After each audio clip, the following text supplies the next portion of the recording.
평안하십니까 성도 여러분. 오늘은 누가복음 15장 11절부터 32절을 돌아온 탕자에 대한 아버지의 절절한 사랑의 환대라는 제목으로 묵상하겠습니다. 15장의 앞에 두 비유, 곧 잃어버린 양과 드라크마 비유와 마찬가지로 본문의 소위 탕자 비유는 1, 2절의 서론적인 배경 설명이 가리키듯 예수님이 당시 유대교를 주도하던 바리새인과 서기관들을 향해 세리와 죄인에 대한 전도와 구원을 변화하기 위해 하신 말씀입니다.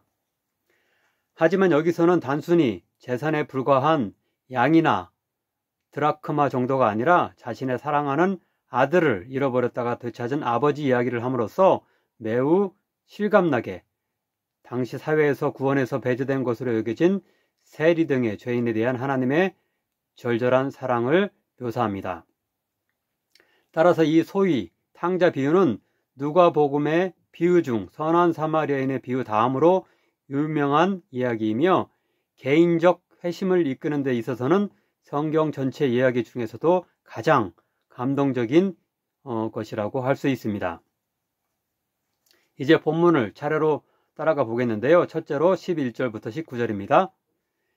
여기서 둘째 아들이 유산을 미리 상속받아 아버지를 떠나 먼 나라에 가서 허랑방탕하게 살다가 다 잃어버리고 당시 유대인들이 혐오하던 돼지치는 일을 하는 품꾼으로 전락하게 되었으며 급기야 돼지보다도 더 못먹는 굶주림에 시달리게 되어 결국 고향 아버지에게로 돌아가기로 결심하게 됩니다.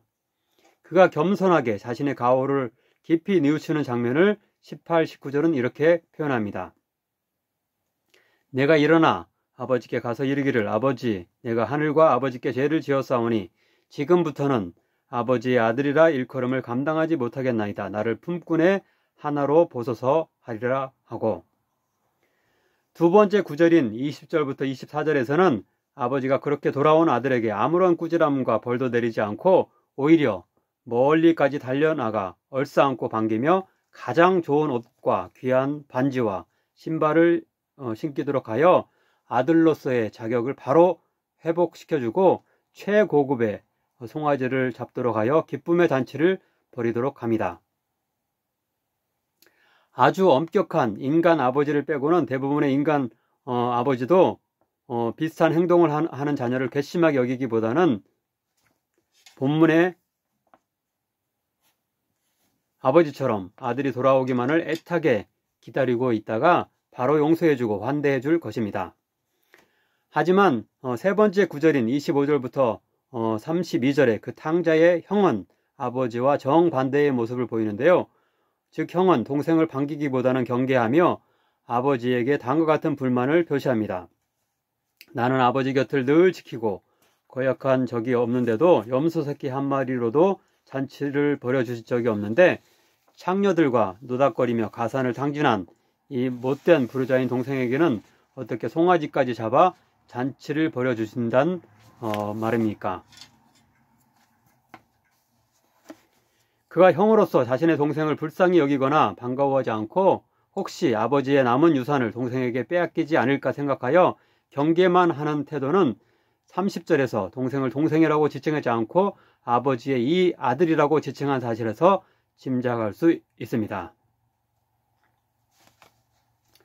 그러나 결론적인 31절부터 32절에서 아버지는 형을 안심시키며 너도 동생을 불쌍히 여기며 동생이 돌아온 것을 일단 반기고 기뻐해주면 안 되겠니라는 취지로 타이릅니다. 이 31절, 32절입니다.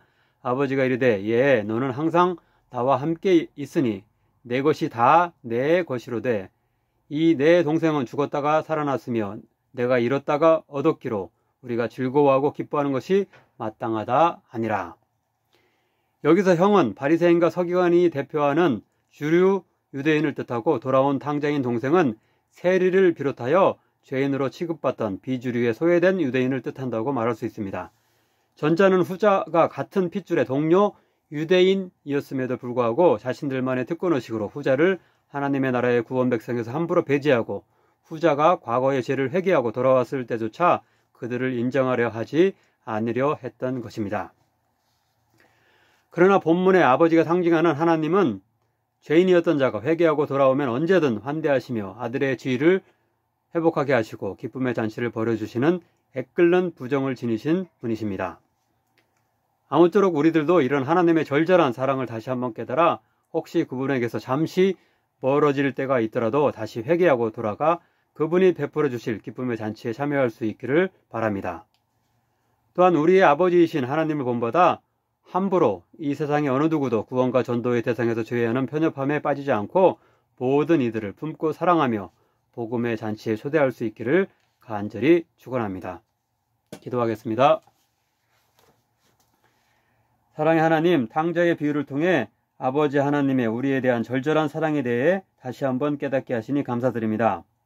죄인이었던 우리를 환영해 주시고 자녀 삼아 주시며 교회 공동체를 통해 기쁨의 잔치에 참여할 수 있게 하심을 감사드립니다. 우리들 역시 우리 사회에 소외되고 불결한 자로 여겨지는 자들에게 하나님의 사랑을 들고 나아가 그들 역시 하나님의 자녀가 될 수 있음을 전하게 하소서. 본문의 형과 같이 뜻곤의식으로 다른 이들을 함부로 정죄하고 그들에 대한 하나님의 사랑을 인정하지 않고 시기하는 오만한 자가 되지 않게 하소서. 예수님의 이름으로 기도합니다. 아멘.